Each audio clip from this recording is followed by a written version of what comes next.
ओम अज्ञानं तिमिरान्धस्य ज्ञानाञ्जनशलाकया चक्षुरुन्मिलितं येन तस्मै श्रीगुरवे नमः। श्रीचैतन्यमनोभीष्टं स्थापितं येन भूतले स्वयं रूपकदा मह्यं ददाति स्वपदान्तिकं। वन्देऽहं श्रीगुरो श्रीयुतपदकमलं श्रीगुरून् वैष्णवांश्च च श्रीरूपं साग्रजातं सहगणरघुनाथान्वितं तं सजीवं साद्वैतं सावधूतं परिजनसहितं कृष्णचैतन्यदेवं श्रीराधाकृष्णपादान् सहगणललिता श्रीविशाखान्वितांश।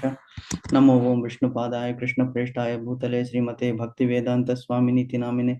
नमस्ते सरस्वती देवी गौरवाणी प्रचारिणी निर्विशेष शून्यवादी पाश्चात्य देशतारिणे। वाञ्छाकल्पतरुभ्यश्च कृपा सिन्धुभ्य एव च पतितानां पावनेभ्यो वैष्णवेभ्यो नमो नमः। नमो महावदान्याय कृष्ण प्रेम प्रदायते कृष्णाय कृष्ण चैतन्य नामने गौरत्विषे नमः। हे कृष्णा करुणा सिंधो दीनबंधो जगतपते गोपेश गोपिका कांता राधा कांत नमोस्तुते तप्त कांचन गौरांगी राधे वृंदावनेश्वरी वृषभानुसुते देवी प्रणमामि हरिप्रिये नीलांचल निवासाय नित्याय परमात्मने बलभद्र सुभद्राय जगन्नाथाय ते नमः। जय श्री कृष्ण चैतन्य प्रभु नित्यानंद श्री अद्वैत गदाधर श्रीवासादि गौर भक्त वृंद। हरे कृष्णा कृष्ण कृष्ण हरे हरे हरे राम राम राम हरे हरे हरे कृष्ण कृष्ण कृष्ण हरे हरे हरे राम राम हरे हरे हरे कृष्ण कृष्ण कृष्ण हरे हरे हरे राम राम हरे हरे। एकं शास्त्रं देवकी पुत्र गीतम् एको देवो देवकी पुत्र एव च एको मंत्रस्य तस्य नामानि यानि कर्मस्य एकं तस्य देवस्य सेवा। हरे कृष्णा कृष्ण कृष्ण हरे हरे हरे राम राम राम हरे हरे हरे कृष्णा। మాతాజీ నిన్న మనము 4.26 చదివాం కదా, 4.25 అయిపోయింది, 4.26 శ్రోత్రాదీన్ ఇంద్రియాణ్యన్యే సంయమాగ్నిషు జుహ్వతి శబ్దాదీన్ విషయాన్ అన్య ఇంద్రియాగ్నిషు జుహ్వతి అనేటువంటిది నిన్న మనం చదివాం. అంటే ఫ్రైడే, సాటర్డే మనకి క్లాస్ లేదు, ఆ రోజు బయట ఉన్నాను కాబట్టి. సో ఇందులో ఏం చెప్తున్నారు? నైష్టిక బ్రహ్మచారులు శ్రవణ విధానమును మరియు ఇంద్రియ మనోనిగ్రహం అనే అగ్నిలో హోమము చేయుదురు. అంటే 4 ఆశ్రమాలు ఉన్నాయి, అలాగే 4 వర్ణాలు ఉన్నాయి. 4 వర్ణాల్లో ఏమిటి? బ్రాహ్మణ, క్షత్రియ, వైశ్య, శూద్రులు అనేటువంటిది. 4 ఆశ్రమాలు బ్రహ్మచర్యము, గృహస్థాశ్రమము, సన్యాసము, వానప్రస్థము మరియు సన్యాసం అనేటువంటిది 4 ఆశ్రమాలు ఉన్నాయి. సో ఈ 4 ఆశ్రమాలలో వర్ణము బ్రహ్మచారి ఆశ్రమం ఏంటి? బ్రహ్మచారి ఏం చేస్తాడు? చదివినంత కాలము గురు శుశ్రూషలో ఉండి గురువు దగ్గర విద్యను అభ్యసించుకున్నప్పుడు తను కేవలము శ్రోత్రేంద్రియం అంటే చెవులు అన్నమాట. సో అతని దృష్టి అంతా కూడా, మిగతా ఇంద్రియాలంతా కూడా పనులు చేస్తున్నప్పటికీ కూడా మ్యాక్సిమం కాన్సన్ట్రేషన్ దేని మీద ఉంటుంది అంటే శ్రోత్రేంద్రియం అంటే చెవుల మీద అనమాట. గురువు గారు ఏం చెప్తున్నారు అనేటువంటి శ్రద్ధగా వింటాడనమాట. అలాగే ఒక్కొక్క ఆశ్రమంలో కూడా ఒక్కొక్క ఇంద్రియాన్ని మనము ఉపయోగించాలి అని ఇక్కడ చెప్తున్నాడు. బ్రహ్మచారి, గృహస్థుడు, వానప్రస్థుడు, సన్యాసి అని 4 ఆశ్రమాలకు సంబంధించిన వ్యక్తులందరూ ఉత్తమ యోగులు లేక ఆధ్యాత్మికులు అయ్యేటట్లుగా మానవ సమాజ విభజించబడెను. ఎలాగా? భగవంతుడు చాతుర్వర్ణ్య మయా సృష్టం గుణకర్మ విభాగశః అన్నాడు. చాతుర్వర్ణ్యం మయా సృష్టం, నేనే సృష్టించాను. చతుర్ అంటే 4, చాతుర్వర్ణ్యం వర్ణాలు. ఈ వర్ణాలు బ్రాహ్మణ, క్షత్రియ, వైశ్య, శూద్ర. దేని మీద? గుణము, కర్మము. వాళ్ళ గుణం ఏమిటి? సత్వగుణమా, రజోగుణమా, తమోగుణమా బట్టి వాళ్ళని విభజించాను. అలాగే కర్మలు. సో సత్వగుణం, శుద్ధ సత్వగుణం ఉన్నటువంటి బ్రాహ్మణులు ఏం చేస్తారు? బ్రహ్మజ్ఞానాన్ని ఆర్జిస్తారు. సో అలాగే గృహస్థుడు, అతడు కొద్దిగా సత్వగుణము, కొద్దిగా రజోగుణము, కొద్దిగా తమోగుణము ఉంటుంది. అంటే ఎక్కువ సత్వగుణము, కొద్దిగా రజోగుణము, మరీ తక్కువ సత్వగుణము, తమోగుణము అనేది ఉంటుంది. అలాగే క్షత్రియునికి ఏముంటుంది? ఎక్కువ రజోగుణం ఉంటుంది, కొద్దిగా సత్వగుణము, తర్వాత కొద్దిగా తమోగుణము. శూద్రునికి ఏమిటి అంటే ఆ కర్మ చేసేటువంటి వాడికి తమోగుణం ఎక్కువ ఉంటుంది అనమాట. రజోగుణము తక్కువ ఉంటుంది, సత్వగుణం ఇంకా తక్కువ ఉంటుంది అనమాట. సో దీని విధంగా వాళ్ళ కర్మలని వాళ్ళు చేస్తారు అనేటువంటిది ఇక్కడ చెప్పాడనమాట. సో మనం ఇది కూడా డిస్కస్ చేసాం. మానవ జన్మకి తర్వాత జంతువులకి ఏమిటి డిఫరెన్స్ అంటే, ఇద్దరు మానవులు ఏం చేస్తారు?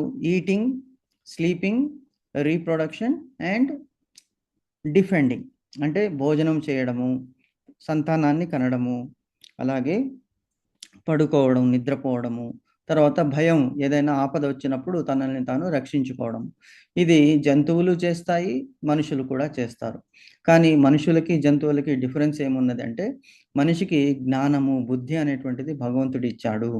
సో, ఆ బుద్ధిని మనం ఉపయోగించి దేని గురించి మన జన్మ ఉన్నది, మానవ జన్మ ఎందుకిచ్చాడు భగవంతుడు, అల్టిమేట్ గోల్ ఏమిటి అనేటువంటిది విచక్షణ శక్తి అనేటువంటిది మన దగ్గర ఉంటుంది.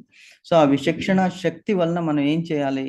ఉన్నత ఆహ్, ఉన్నత ఆశయాలను, ఉన్నత కార్యాలను మనం సాధించాలి.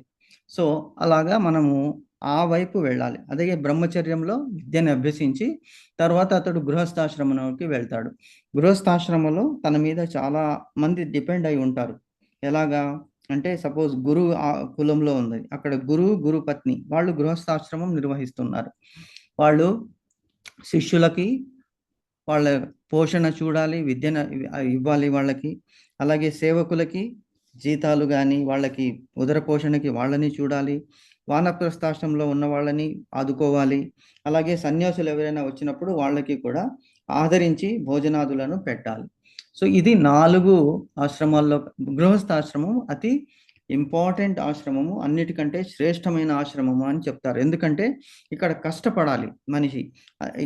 ఎలాగా సంపాదన గురించి కష్టపడాలి. అర్థము, 4 పురుషార్థాలు ఉన్నాయి. ధర్మము, అర్థము, కామము, మోక్షం అనేటువంటిది. సో, ధర్మాచరణతో అర్థము డబ్బులు సంపాదించాలి. ఆ డబ్బులు సంపాదించిన దాన్ని సక్రమమైనటువంటి కోరికలు తీర్చుకోవడానికి అదే కామం అంటారు. కామం అంటే it is not lust. It is Dzire. Desire to acquire material things. And most of them should be used for spiritual purpose. భగవంతునికి అర్పణం చేసి తీసుకోవాలి. అది అప్పుడు మోక్షం అనేటువంటిది దొరుకుతుంది అని చెప్తున్నాను అన్నమాట ఇక్కడ. సో, ఈ 4 ఆశ్రమాల గురించి మనం డిస్కస్ చేశాము. తర్వాత ఇప్పుడు మరి గృహస్థాశ్రమంలో ఏమిటి ఇక్కడ 4 అంటే ఈ 4 ఆశ్రమ వాళ్ళు కూడా ఏం చేయాలి? ఆత్మ నిగ్రహంతో ఉండాలి. ఏమిటి? అంటే లిమిటెడ్ రిలేషన్‌షిప్. అంటే పతిపత్నుల సంబంధము అతి పవిత్రము. సో, అది మంచి పుత్ర సంతానం గురించి, మంచి సంతానం గురించి పాటుపడడానికి అది ఉపయోగపడాలి. అలాగే మత్తు పదార్థాలను సేవించకుండా ఉండడము. తర్వాత మాంసభక్షణ అంటే అహింస, హింస చేయకుండా ఉండడము. అదే 4 రెగ్యులేటరీ ప్రిన్సిపల్స్ చేశారు. ఏమిటి? సత్యం, దయ, తపస్సు, శుచి అనేటువంటిది 4. సో, సత్యము ఎప్పుడు జూదంలో ఆడినప్పుడు సత్యం ఉండదు. శుచి అంటే వేరే రిలేషన్‌షిప్ పడినప్పుడు మనము శుచిగా ఉండము. ఆత్మ శుచి ఉండదు, దేహము, బుద్ధి శుచిగా ఉండదు. అలాగే తపస్సు అంటే యజ్ఞము. సాక్రిఫైజెస్ చేయాలి. సాక్రిఫైస్ ఎలా చేస్తాము అంటే యజ్ఞము ద్వారా. జపయజ్ఞం కూడా ఒక సాక్రిఫైస్. తర్వాత హింస, దయ అనేటువంటిది హింస చేయడం వల్ల, మాంసాహారం వల్ల దయ అనేటువంటిది నశించిపోతుంది. కాబట్టి ఇవి 4 మనము రెగ్యులేటరీ ప్రిన్సిపల్స్ కింద చూస్తే, ఇవి మనం కృష్ణ భావనామృతంలో వైష్ణవుడు అనేటువంటి వాడు ఈ 4 ప్రిన్సిపల్స్ పాటిస్తాడు అనేటువంటిది ఇక్కడ చెప్పాము. అది అలాగే మానవ సమాజంగా మ్యారేజ్ అనేటువంటిది ఎందుకు అంటే భార్యాభర్తలు లిమిటెడ్‌గా వాళ్ళ జీవనాన్ని సాగించాలి. అంటే they should not go after illicit relationship. అదే అర్జునుడు ఏమంటున్నాడు? ఇలాగ నేను వీళ్ళందరినీ చంపితే యుద్ధంలో వీళ్ళందరూ కూడా విధవలైపోతారు. అంటే సైనికుల అందరిని చంపేసిన తర్వాత అక్కడ ఆడవాళ్ళు ఏమవుతారు? వాళ్ళ భర్తలని కోల్పోయి, కొంతమంది తమ పిల్లల్ని కోల్పోయి, అలాగే చాలామంది కూడా సమాజంలో ఏమవుతుందంటే అరాచకత్వం ఏర్పడిపోతుంది. ఎందుకంటే వాళ్ళు డిపెండెంట్. వాళ్ళని ఎవరు రక్షిస్తారు? కాబట్టి అది ఏమవుతుందంటే వర్ణ సంకరం అయిపోతుంది. మిగిలిన వాళ్ళు ఎవరైతే ఉన్నారో అంటే యుద్ధంలో పాల్గొనకుండా ఉన్నవాళ్ళు కూడా చాలామంది ఉంటారు కదా! అప్పుడు వీళ్ళు వాళ్ళ ఆసరా తీసుకోవాల్సి వస్తుంది.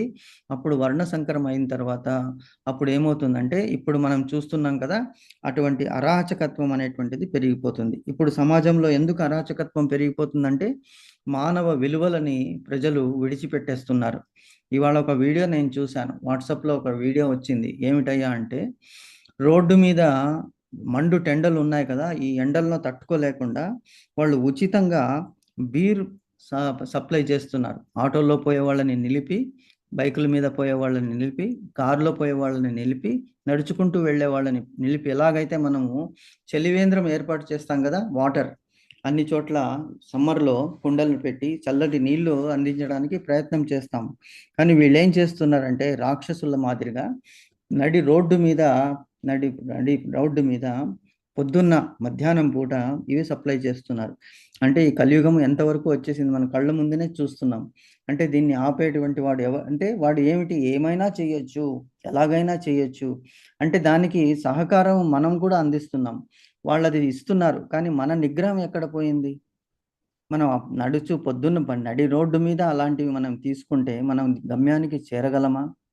మనం ఏ టైంలో ఏం చేస్తున్నామని, అంటే మనకి జంతువులకి కూడా డిఫరెన్స్ లేకుండా పోయింది కదా అనేటువంటి బాధ నాకు కలిగిందనమాట.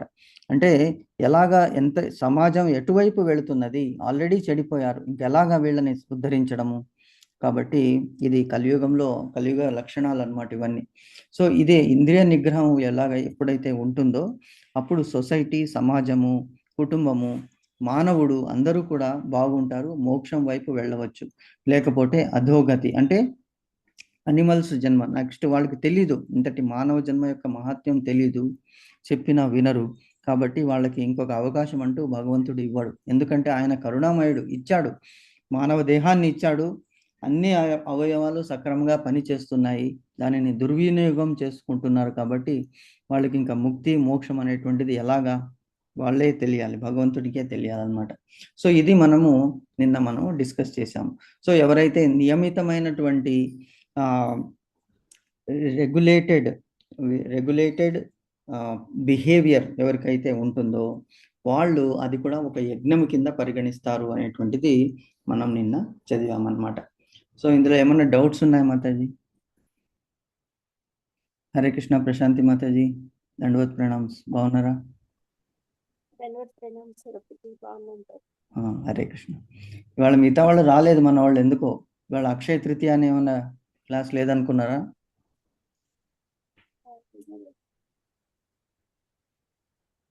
Okay, no problem. So clear అయింది కదా మాతాజీ? 4.26 నైస్. ఉత్తమంగి మాతాజీ వచ్చారు, జాయిన్ అయ్యారు, మన మాట విన్నట్టున్నారు పాపం. హరే కృష్ణ. ఉత్తమంగి మాతాజీ, దండవత్ ప్రణామ్స్. బాగున్నారు మాతాజీ?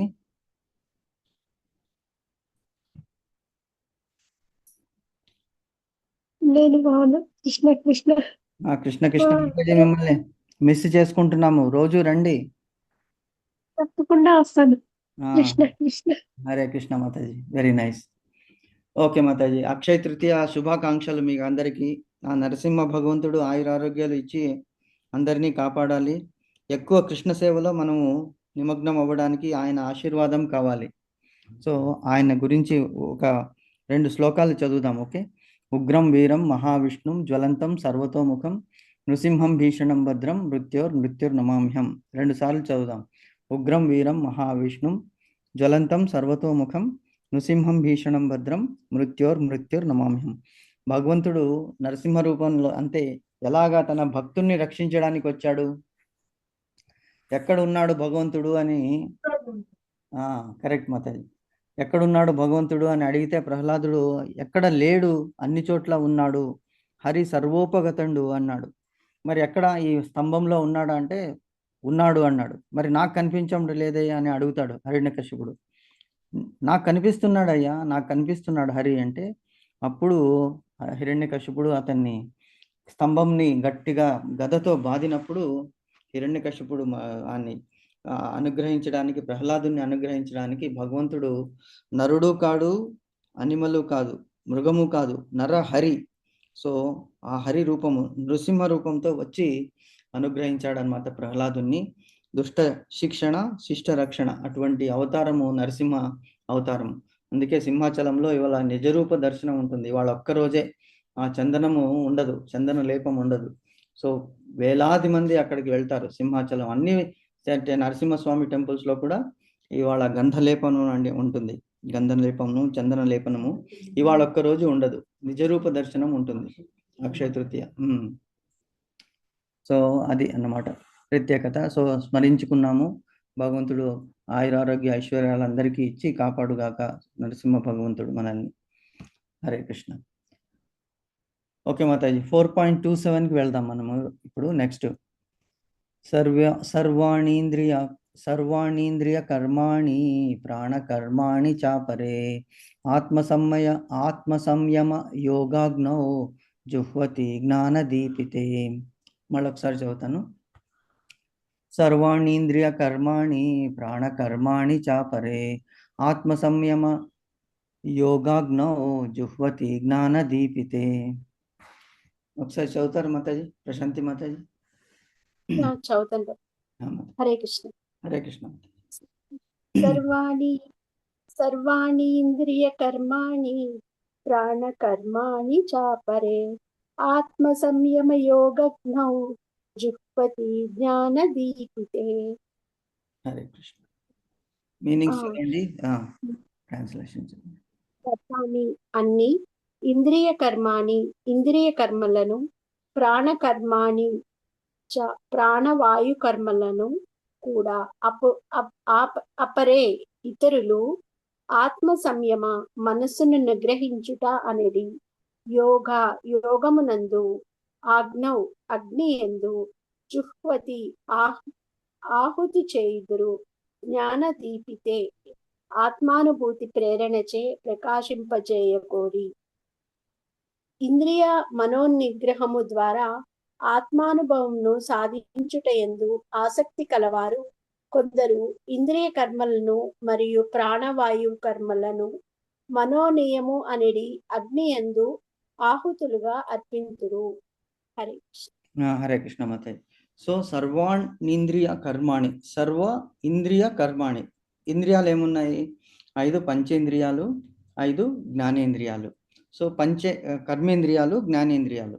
సో కర్మేంద్రియాలు ఏమిటి అంటే చేతులు, కాళ్ళు, ముక్కు, చెవి, నోరు, ఇవన్నీ కూడా కర్మేంద్రియాలు. అలాగే జ్ఞానేంద్రియాలు అంటే వాటితో చేయగలిగినటువంటి పనులు. అంటే కళ్ళతో మనము చూస్తాము కాబట్టి చూపు, చెవులతో ఏం చేస్తాము? వింటాము, వినికిడి, శబ్దము. అలాగే చేతులు మనం వస్తువులను తీసుకోవడం, పెట్టడము, కాళ్ళు. అలాగే ఇంకోటి ఏమిటి? నోరు, మాట్లాడడము, నాలుక మాట్లాడడము, రుచి చూడడము. సో ఇవన్నీ కూడా కర్మేంద్రియాలు, జ్ఞానేంద్రియాలు. ఇక్కడ ఏమంటున్నాడు? సర్వాణీంద్రియ కర్మాణి ప్రాణకర్మాణి చాపరే. చాలా ఇంపార్టెంట్ పాయింట్. అంటే చాలా డీటెయిల్గా మనం దీని గురించి డిస్కస్ చేయాలి. అంటే ప్రాణకర్మాణి చాపరే. ప్రాణకర్మాణి అంటే ప్రాణవాయువు చేసేటువంటి కర్మలు. ఏ పని చేయాలన్నా కూడా ప్రాణవాయువు మనకి సహకారం చేయాలి. 10 రకాల ప్రాణవాయువులు ఉన్నాయి మన దేహంలో అని చెప్తున్నాడు. మనం ముందు భాష్యము చదివినప్పుడు తెలుస్తుంది. సో ఈ ప్రాణవాయువుల వల్లనే మనము అన్ని కర్మలను చేయగలుగుతున్నాము అని చెప్తున్నాడు. ఏమిటి అవన్నీ కూడా? ఆత్మ సంయమ యోగాగ్నౌ. ఆత్మ సంయమం ఆత్మం అంటే మన ఆత్మ, జీవాత్మ. సంయమము ఆత్మ వల్లనే. ఆత్మ అంటే ఏమిటి? ఇప్పుడు మనం శరీరాన్ని ఒక రథంగా పోల్చాము. అది ఎప్పుడు గుర్తుపెట్టుకోవాలి మనం. శరీరం అనేటువంటిది ఒక రథము. ఆ రథానికి ఇంద్రియాలు ఏమిటి? గుర్రాలు ఆ ఇంద్రియాలు అన్నమాట. సో ఆ ఇంద్రియాలు అటు ఇటు పోకుండా కాపాడేటువంటిది ఎవరు అంటే మనస్సు. అందుకే సంయమం చేయాలి, మనస్సుని సంయమం చేయాలి. సో ఆ ఇంద్రియాలని, మనస్సు అనేటువంటిది ఏమిటి? కళ్ళెము. ఆ కళ్ళెముతో ఆ గుర్రాలని కట్టాలి. మరి మనస్సు ఒక్కటే సరిపోతుందా అంటే కుదరదు. బుద్ధి అనేటువంటిది వివేకము. సో ఆ వివేకము, ఆ మనస్సు ఎవరి చేతిలో ఇవ్వాలి? బుద్ధి చేతికి ఇవ్వాలి, డిస్క్రిషన్. సో ఆ బుద్ధి ఏం చేస్తుంది? ఆ కళ్ళెము ద్వారా, మనస్సు ద్వారా ఇంద్రియాలని అటు ఇటు పోకుండా ఆపుతుంది. మరి అందులో సారథి, అదే బుద్ధి అనేటువంటి వాడు ఎవరు అంటే సారథి, అదే కృష్ణుడు. అందులో ఉన్నటువంటి ఆత్మ ఎవరు అంటే అర్జునుడు. సో ఇప్పుడు మన శరీరంలో ఈ శరీరం ఉన్నది. శరీరంలో జ్ఞానేంద్రియాలు, కర్మేంద్రియాలు ఉన్నాయి. ఆ కర్మేంద్రియాలు, జ్ఞానేంద్రియాలని కంట్రోల్ చేసేటువంటిది కళ్ళెము, అదే మనస్సు. ఆ మనస్సు ఆ కళ్ళాన్ని బుద్ధి చేతిలోకి ఇవ్వాలి, అంటే భగవంతుని చేతిలోకి ఇవ్వాలి, సారథి చేతిలోకి ఇవ్వాలి. సో అప్పుడు లోపల ఉన్నటువంటి ఆత్మ అంటే మనము, అంటే శరీరము కాదు, ఆత్మ ఎక్కడికి వెళ్తుంది? డెస్టినేషన్కి వెళ్తుంది. ఏ డెస్టినేషను? మోక్షము అనేటువంటిది ఇక్కడ చెప్తున్నారు. ఆత్మ సంయమ యోగాగ్నో, యోగ అనేటువంటిది అగ్ని, యోగం అనేటువంటిది అగ్ని. ఈ మనం చేస్తున్న తపస్సు, ఇప్పుడు భగవంతుని గురించి మనం చర్చిస్తున్నాము, ఇది ఒక తపస్సు. సో ఈ తపస్సు అనేటువంటిది ఏమిటి? అగ్ని. అగ్ని. తప అనేదానికి తప, బ్రహ్మదేవునికి అదే ఫస్ట్ 2 అక్షరాలు వినిపించాయి. భగవంతుడు చెప్పాడు అంటే తప్పింప చేసుకో. తప్పింప చేయడం అంటే ఏమిటి? కంట్రోల్ చేసుకో. దేనివల్ల? ఆ అగ్ని అనేటువంటి, యోగం అనేటువంటి అగ్ని. యోగము, తపస్సన్నా యోగమన్నా ఒకటే. సో ఆ యోగాగ్ని ద్వారా అప్పుడు తపస్సు చేసినప్పుడు, తప్పించడం అంటే ఆ అగ్ని పుడుతుంది అనమాట మనలో. ఆ అగ్ని వలన ఏమవుతుంది? పాపకర్మలన్నీ భస్మం అయిపోయి ఆ వెలుగు ద్వారా మనకి డైరెక్షన్ అనేటువంటిది కనిపిస్తుంది. ఆ సమ్యాగ్నో జుహ్వతి. జుహ్వతి అంటే అందులో ఏం ఇస్తున్నాము? ఈ కర్మ ఫలితాలను ఇస్తున్నాము. భగవంతుని గురించి మనం వింటున్నాము, జపం చేస్తున్నాము, పాడుతున్నాము, భగవంతునికి సేవ చేస్తున్నాము, భక్తులకి సేవ చేస్తున్నాము. సో కొంతమంది రామకోటి రాస్తారు, కొంతమంది పాడుతారు, కొంతమంది రంగవల్లులు అలుకుతారు, కొంతమంది పూలు గుచ్చుతారు, కొంతమంది భగవంతునికి డెకరేషన్ చేస్తారు, కొంతమందికి భగవంతునికి వస్త్రాలు సమర్పిస్తారు, కొంతమంది ప్రసాదం సమర్పిస్తారు, కొంతమంది ప్రవచనాలు చేస్తారు. సో ఇలాగా భగవంతునికి కొంతమంది భక్తులకి సేవ చేస్తారు. భక్తులకి సేవ చేసినా భగవంతుడు హ్యాపీ ఫీల్ అవుతాడు. ఎలాగ సేవ చేయడము? భక్తులకి, వాళ్ళకి కరెక్ట్ డైరెక్షన్ తీసుకెళ్ళడము. సపోజ్ ఎక్కడైనా సమావేశం ఉంది, వాళ్ళని డైరెక్షన్గా ఇక్కడికి వెళ్ళండి, ఇక్కడ భగవద్గీత ప్రసారం జరుగుతున్నది, ఇక్కడ భాగవతం గురించి చెప్తున్నారు, ఇక్కడ మీకు ఈ ప్రసాదం స్టాల్ ఉన్నది, ఇక్కడ ఇలా రండి. సో ప్రతి ఒక్కటి మనం డివోటీస్కి మనం ఇచ్చినప్పుడు భగవంతుడు he will feel very happy. So అది కూడా యజ్ఞం అవుతుంది. సో ఈ చేసేటువంటి కర్మల యొక్క ఫలితాలు ఆ యజ్ఞములో మనం ఆహుతి ఇస్తున్నాం అన్నమాట. సో అది ఎలాగవుతుంది? జ్ఞానదీపితే. జ్ఞానదీపితే అంటే ఆత్మానుభూతి ప్రేరణచే ప్రకాశింప చేయగోరుతున్నాము. ఆత్మానుభూతి అంటే మనము అనుభవిస్తున్నాము. We are so happy that we are able to help some devotees today. ఎలాగా? ఆత్మ ప్రేరేపిస్తుంది అనమాట. సరే మీకు ఎన్నో పనులు ఉన్నాయి, ఆ పనులన్నీ పక్కన పెట్టి ఆ డివోటీస్కి మనం హెల్ప్ చేస్తున్నాము అంటే భగవంతుడు అంటాడు, ప్రభుపాదులు అంటారు ఏమిటి? నేను ఎవరయ్యా అంటే దాసాను దాసాను దాసాను దాసహ. అంటే నీకు ఒక దాసుడు ఉన్నాడు, ఆ దాసునికి దాసు, ఆ దాసునికి ఇంకొక దాసు, ఆ ఇంకొక దాసునికి దాసు. సో చిట్ట చివరిగా ఎవరైతే దాసుడు ఉన్నాడో అది నేను. దాసాను దాసాను దాసాను దాసహ అంటే అటువంటి, అంటే we should be so humble. ఎలాగంటే తృణం అంటుంది కదా, తృణాదపి సునీచేన తరోరిప సహిష్ణున అమానీన మానదేన కీర్తనీయ సదాహరి అని శిక్షాష్టకం అనేటువంటిది చైతన్య ప్రభు 8 శ్లోకాలు రాశారు ఆయన. చాలా ఇంపార్టెంట్ శ్లోకాలు. అందులో 3వ శ్లోకం ఇది. ఏమిటి? తృణాదపి సునీచేన తరోరివ సహిష్ణున అమానేన మానదేన కీర్తనీయ సదాహరి అంటే అలాగా మనం కీర్తించాలి. తృణము అంటే గడ్డిపోచ. తృణాదపి సునీచన. ఎలా ఉంటుంది గడ్డిపోచ? వంగి వంగి ఉంటుంది, ఎవరు దాన్ని తొక్కినా కూడా ఏమీ పట్టించుకోడు, మళ్ళీ లేచి నిలబడుతుంది. అలాగ ఉండాలి భక్తులు, సేవకులు. తృణాదపి సునీచేన తరోరివ సహిష్ణున. తరు అంటే చెట్టు. చెట్టు ఎలా ఉంటుంది? చెట్లు ఏ సీజన్లో అయినా కూడా అలాగే నిటారుగా నిలబడి ఉంటుంది, చలించదన్నమాట. చలికాలంలో మంచు పడినా కూడా దాని మీద చలించదు, ఎండాకాలంలో ఎంత ఎండ ఉన్నా కూడా అది అలాగే వర్షాకాలంలో అలాగే ఉంటుంది. సో అండ్ నీడనిస్తుంది. చెట్టు ఏం చేస్తుంది?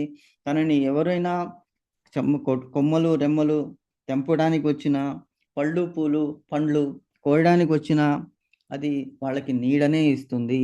సో భక్తులు కూడా ఎవరు ఏమి అన్నా కూడా మనము దాని గురించి చింతించకూడదు.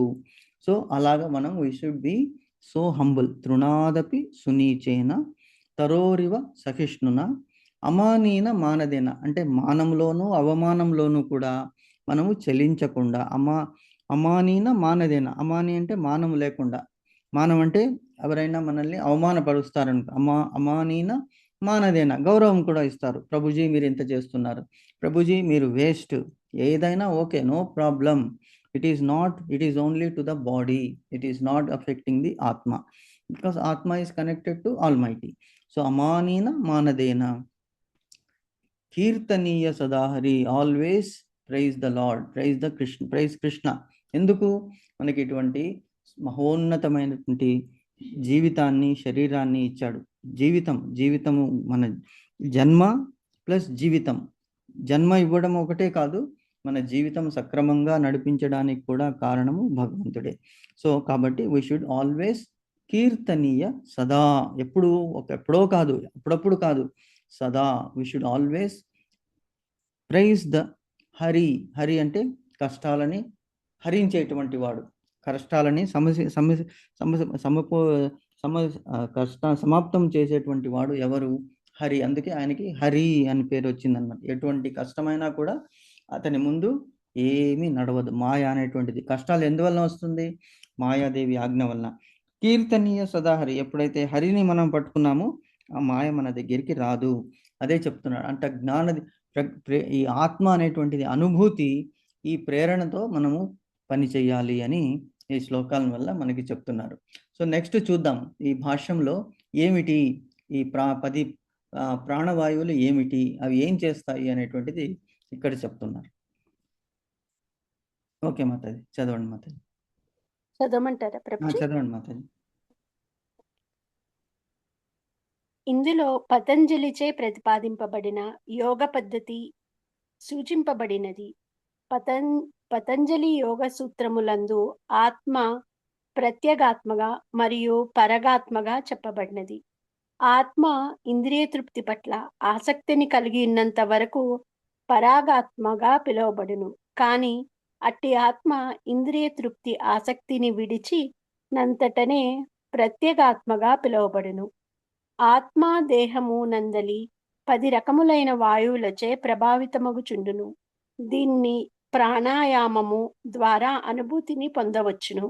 దేహము నందలి వాయువులు నియంత్రింపబడి భౌతికాసక్తుల నుండి ఆత్మశుద్ధి పడుటకు ఎట్లు తోడ్పడగలదో తెలిపెడి సాంకేతిక విధానమును మానవులకు ఈ పతంజలి యోగ సిద్ధాంతము ఉపదేశించును. ఈ యోగ పద్ధతిని అనుసరించి ప్రత్యేగాత్మయే చరమ లక్ష్యము. అట్టి ప్రత్యేగాత్మ భౌతిక కర్మల నుండి వివరింపబడును. కర్ణములు శ్రవణమునందు, నేత్రములు దృశ్యమునందు, నాసిక వాసన చూచుటయందు, జిహ్వ రుచి చూచుటయందు, హస్తములు స్పర్శయందు లగ్నమయ్యేడి విధముగా ఇంద్రియములన్నీయు ఇంద్రియ విషయములందు లగ్నమై ఆత్మకు అన్యమైన బాహ్య కార్యములందు నెలకొనుకొనుటకు తోడ్పడును. అవి ప్రాణవాయువు కార్యములుగా చెప్పబడును. ఆపానవాయువు అధోముఖముగా క్రిందకు ప్రసరించును. వ్యాసవాయువు సంకోచ వ్యాకోచ, సంకోచించుటకు విస్తరించుటకు మూలకు కారణమగును. సమాన వాయువు సమానత్వమును నెలకొల్పును.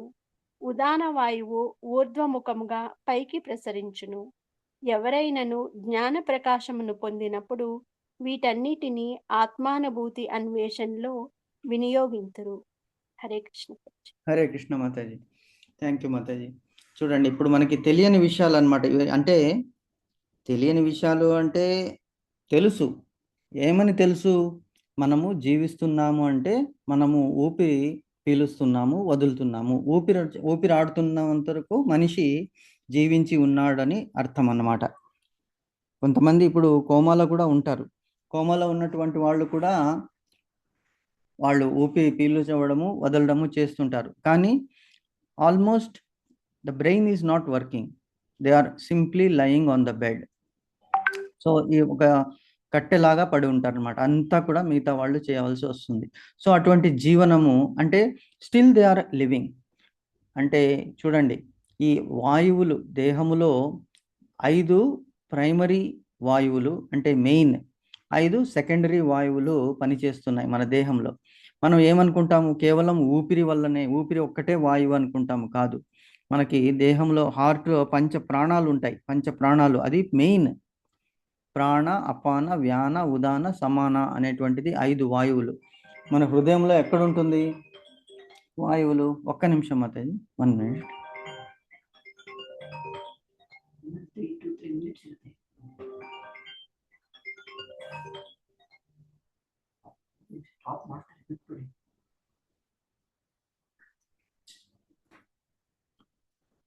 హరే కృష్ణ, వినిపిస్తుందా మాతాజీ? వినిపిస్తుంది ప్రభుజీ. మాతాజీ. సో 5 వాయువులు మెయిన్. అదేమిటి? ప్రాణవాయువు. ప్రాణవాయువు అంటే ఏమిటి? ముక్కు నుంచి నోటి నుంచి మనం తీసుకోవడము వదలడం చేస్తుంటాం కదా, అది ప్రాణవాయువు. ఓకే. తర్వాత నెక్స్ట్ ఏమిటి అంటే అపాన వాయువు. అపాన వాయువు ఎలాగా ఇక్కడ చెప్తున్నాడు. ప్రాణవాయువులో మనం ముక్కు నుంచి తీసుకుంటాము. ముక్కు ఒక్కొక్కసారి ప్రాబ్లం వచ్చినప్పుడు, అంటే ముక్కు పడిశం అది పట్టేసినప్పుడు ఏం చేస్తాము? నోటి నుంచి తీసుకుంటాము, నోటి నుంచి వదులుతాం. ఎందుకు? ముక్కు బ్లాక్ అయిపోయింది, పడిశం వచ్చేసింది. సో ఇది బేసిక్ వాయువు అన్నమాట, ఈ ప్రాణవాయువు. దీన్ని ఎక్కడి నుంచి అంటే భగవంతుడు ఇక్కడ మన ఎవరు ప్రాణదేవుడు అంటాం కదా, హనుమంతుల వారు వాయుదేవుడు అన్నమాట. సో ఈ వాయుదేవుడు ఇక్కడ మనకి ఈ ప్రతిపాదన చేస్తున్నాడు, ఈ ప్రాణవాయువు. నెక్స్ట్ ఏమిటి? ఇంకొక వాయువు ఉన్నది. అది ఏం వాయువు అంటే అపాన వాయువు. సో ప్రాణవాయువు ఎక్కడి నుంచి వస్తుంది? It's the most important one, ప్రాణవాయువు. సో మన తల నుంచి సెంటర్, మన థర్డ్ ఐ అంటారు కదా, థర్డ్ ఐ, ముక్కంటి భగవంతుడు ఈశ్వరునికి 3 కళ్ళు ఉన్నాయి. సో మూడవ కన్ను ఎక్కడున్నది? మన భ్రుకుటికి మధ్యలో రెండు ఇవేంటి కనుబొమ్మలు ఉన్నాయి కదా, ఈ 2 కనుబొమ్మల మధ్యలో ఉంటుందన్నమాట. అది థర్డ్ ఐ అంటారు. ఆజ్ఞాచక్రము, అక్కడ ఆజ్ఞాచక్రం అని కూడా ఉంటుందన్నమాట. సో అది ఏం చేస్తుంది అంటే మన తల నుంచి స్టార్ట్ అయిన తర్వాత మొత్తం దేహానికి అంతా కూడా లంగ్స్ వరకు వెళ్తుంది అది వాయువు. సో మనం తీసుకునే వాయువు పీల్చడము వదలడము, అందుకే లంగ్స్ గట్టిగా మనం అదేంటి ప్రాణాయామం చేస్తామని కదా, మనము ప్రాణాయామం చేసేటప్పుడు ఈ కొంతసేపు పీల్చుకుంటాము. అదేమిటి? కుంభకం అంటే నిలుపుతాము, రేచకం అంటే వదలడము, తీసుకోవడము, నిలపడము, వదలడము. ఇది ప్రాణాయామ పద్ధతి. సో ఈ వాయువు వలన ఏమవుతుందంటే లంగ్స్ కెపాసిటీ పెరుగుతుంది అనమాట. అందుకే అంటారు ప్రాణాయామం తప్పకుండా చేయాలి. ఎప్పుడు? మార్నింగ్ టైంలో ఫ్రెష్గా ఉంటుంది. సో ఆ టైంలో మనం తీసుకోవాలి. ఆ టైంలో ఏం చేస్తుంది? ఎందుకు ఆ మార్నింగ్ టైంలో తీసుకోవాలి? ఈవినింగ్ టైంలో carbon dioxide is released by the trees, చెట్లు. Carbon dioxide is not good. Morning టైంలో ఆక్సిజన్ ఎక్కువ వదులుతుంది చెట్లు. కాబట్టి ప్రకృతి నియమానికి అనుసారంగా మనము అవి పాటించాలి. చూడండి, భగవంతుడు మన మీద ఎంత కరుణతో అర్జునుడి ద్వారా చెప్పిస్తున్నాడు ఇవన్నీ కూడా. 5 వాయువులు ఇంపార్టెంట్ వాయువులయ్యా. అవి దేనికి? మన ఆత్మని కంట్రోల్ చేయడానికి. ఇవన్నీ కూడా దేహము బాగుంటేనే అందులో ఉన్నటువంటి, అంటే రథం బాగుంది అనుకోండి, డెస్టినేషన్కి కరెక్ట్గా వెళ్ళగలము. కారు మంచి కండిషన్లో ఉంది, కారు కండిషన్లో ఉంటే అందులో ఉన్నటువంటి ప్రయాణికులు గమ్యము క్షేమంగా టైం ప్రకారం చేరుతారు. కారు సరిగా లేదనుకోండి, దేహం సరిగా లేకుంటే ఏమవుతుంది? లోపల ఉన్నటువంటి ఆత్మకి సంక్షోభం ఏర్పడుతుంది అన్నమాట. సో అది అంటే ఎలాగా? బయటికి లోపలికి బయటికి వెళ్తుంటుంది ఈ ప్రాణవాయువు. దానివల్ల మనకి ఈ శక్తి అనేటువంటిది మనకు వస్తుంది. అందుకే ప్రాణాయామం చేయమంటారు. సో అది ఫస్ట్ది. అందుకే ఆ ఎక్సర్సైజ్ అనేటువంటిది మనం చేయాలి. ప్రాణవాయువుని మనం తీసుకోవడము, వదలడం, అది రెగ్యులేటెడ్. ఋషులు అలాగే చేసేవాళ్ళు. అంటే వాళ్ళు ఎందుకు అన్ని సంవత్సరాలు జీవించారు అంటే దే రెగ్యులేటెడ్ ద బ్రెత్. వాళ్ళ ఊపిరి అనేటువంటిది తీసుకోవడము. మనలో ఎంతమంది చేస్తున్నాము ఇలాగా ప్రాణాయామం? టైం లేదండి, పొద్దున్న లేవడం కుదరదు, సాయంత్రం డిస్టర్బెన్స్, పనులు ఉంటాయి. కానీ మన దేహము చాలా important. We have to control that, we have to maintain that. అప్పుడే మనం గమ్యానికి చేరగలము. సో అది ఆరోగ్యానికి చాలా ఇంపార్టెంట్ ప్రాణవాయువు. ఓకే. నెక్స్ట్ అపాన వాయువు. ఇది కూడా ఇంపార్టెంట్. ఇది ఎక్కడుంది అంటే మన పెల్విక్ రీజన్ అంటారు. కడుపు కింద భాగము, పొత్తి కడుపు అంటారు. పొత్తి కడుపు కంటే కింద. ఎందుకంటే ఈ అపాన వాయువు వల్లనే మనకి ఎక్స్క్రీటరీ ఆర్గన్స్ లోపల మలమూత్రాదులు కూడా టైం ప్రకారము మనము విసర్జించాలి. దానికి అపాన వాయువు చాలా ఇంపార్టెంట్. ఇది కూడా చాలా మంది కష్టపడుతుంటారు. విసర్జన సరిగ్గా లేకుంటే ఇట్ విల్ బ్లాక్ ఆకలి అనేటువంటిది అవ్వదు. దానివల్ల విపరీతమైనటువంటి వాయువులు వచ్చేస్తాయి. గ్యాస్ ఫార్మ్ అవుతుంది. సో, ఎందుకు చెప్తున్నాము ఇది చాలా ఇంపార్టెంట్ బికాజ్ భగవంతుడు చెప్పాడు. ఈ ప్రాణవాయువులు ఏమిటి? ఇవన్నీ మనం ఇప్పుడు ప్రైమరీ వాయువుల గురించి డిస్కస్ చేస్తున్నాం. ప్రాణవాయువు, అపాన వాయువు. సో, ఈ పెల్విక్ రీజన్‌లో ఉంటుందన్నమాట. నెక్స్ట్ ఉదాన వాయువు. ఇదెక్కడుంటుంది? అంటే మన కంఠంలో ఉంటుందన్నమాట. అందుకే మన పలుకు కొంతమంది చూడండి ఎంత క్లియర్‌గా పలకగలరు. Because they are able to. అందుకే భ్రామరి ప్రాణాయామం చేస్తారు. భ్రామరి ప్రాణాయామం చేసినప్పుడు మనకి ఇక్కడ థ్రోట్‌లో ఒక విధమైనటువంటి పొర ఉన్నది. దాన్నేమంటారు? నాకు గుర్తు రావట్లేదు. డయాఫ్రమ్. సో, డయాఫ్రమ్ ఉంటుంది. దాన్ని రెగ్యులేట్ చేయాలి. లేకుంటే ఏమవుతుంది? కఫం పేరుకుపోయి మనకి మాట అనేటువంటిది సరిగా రాదు. సో, అది ఉదాన వాయువు అంటారు దానికి. నెక్ రీజియన్‌లో ఉంటుందన్నమాట. సో, దానివల్ల మనకి పలుకు అనేటువంటిది క్లియర్‌గా ఉంటుంది. మనం చల్లటి నీళ్లు, ఐస్ క్రీమ్ అలా తాగామనుకోండి అది పట్టేస్తుందన్నమాట. అప్పుడు అక్కడ మూవ్‌మెంట్ సరిగ్గా ఉండదు. నెక్స్ట్ సమాన వాయువు అనేటువంటిది ఎక్కడుంటుంది అంటే మన కడుపు భాగంలో ఉంటుంది. ఈ సమాన వాయువు వలన మనకి డైజెషన్ కరెక్ట్‌గా అవుతుంది. సో, భగవంతుడు చెప్తున్నాడు ఇవన్నీ కూడా ఎక్కడ అంటే ఈ సోర్స్ బాడీ ఎక్కడి నుంచి ఈ సోర్స్ వస్తుందంటే ఒకటి సూర్యరశ్మి. అందుకే విటమిన్ డి. సో, సమాన వాయువు కూడా కరెక్ట్‌గా అక్కడ జనరేట్ అవుతుంది. బాడీలో హీట్ కావాలి. బాడీలో హీట్ ఉన్నప్పుడు ఆ సమాన వాయువు మనకి కరెక్ట్‌గా డైజెషన్ అవుతుందన్నమాట.